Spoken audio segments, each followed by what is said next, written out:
अस्सलामुअलैकुम। आज की वीडियो में मैं आपको बताने जा रहा हूँ कि 80 और 90 की दहाई में बच्चे दोपहर में क्या करते थे? उस वक़्त की दोपहर कैसी होती थी? चलिए वीडियो शुरू करते हैं।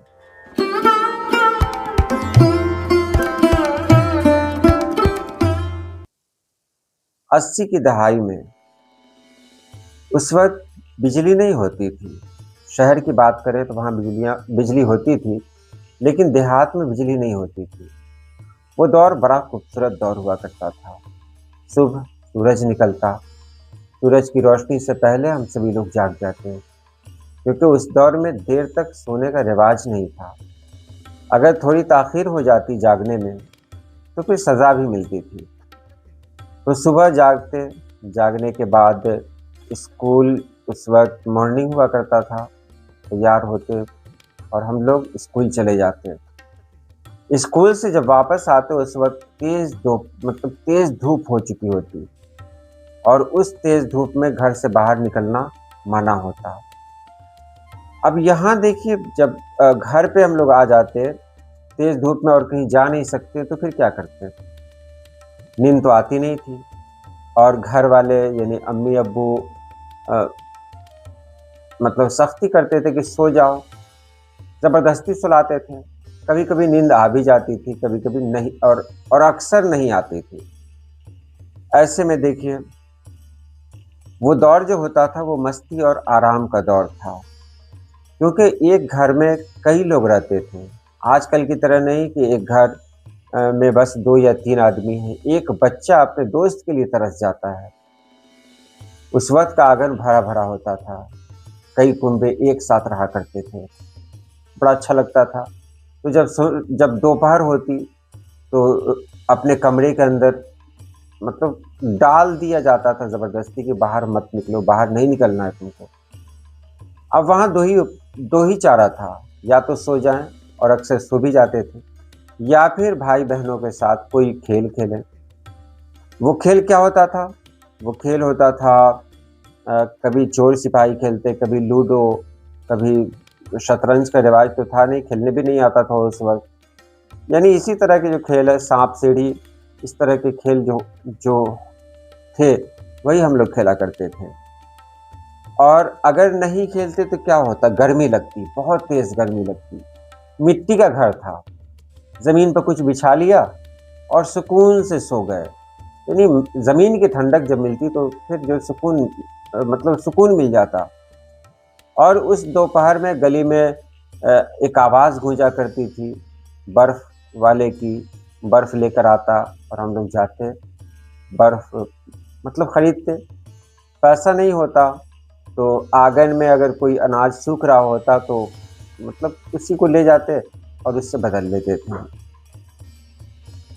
दोपहर का आम मामूल था कि 12 बजे से 4 बजे तक बाहर निकलना मुश्किल होता। बच्चे घर के अंदर पड़े रहते, घर के अंदर ही रहते।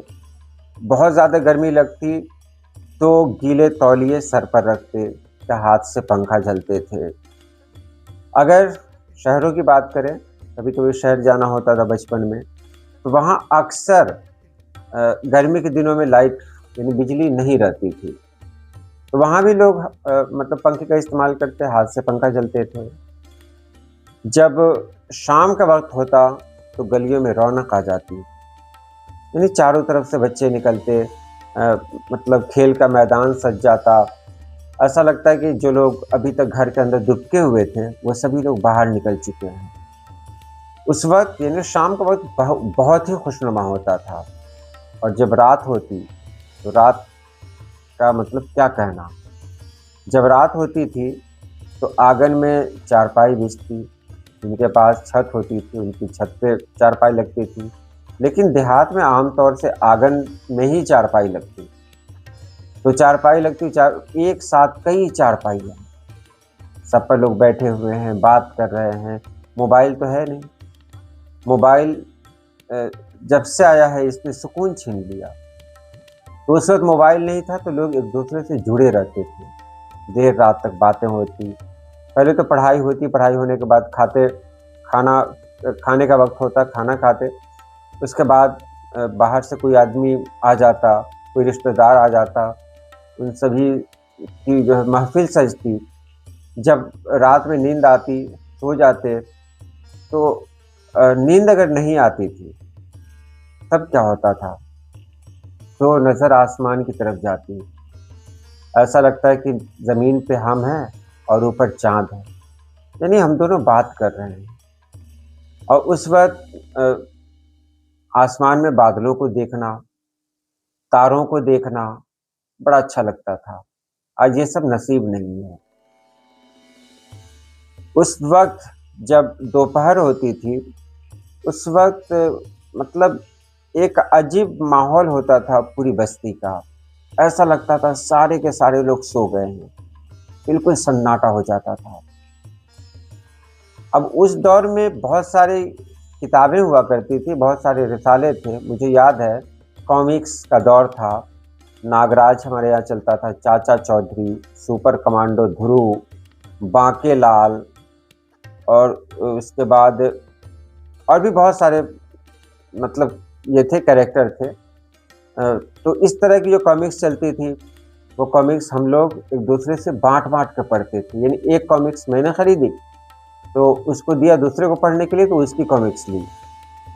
उर्दू में बात करें तो उस वक़्त उमंग, क़याम तालीम और भी बहुत सारे रिसाले थे, जो हमारे यहाँ आते थे, बच्चे पढ़ते थे।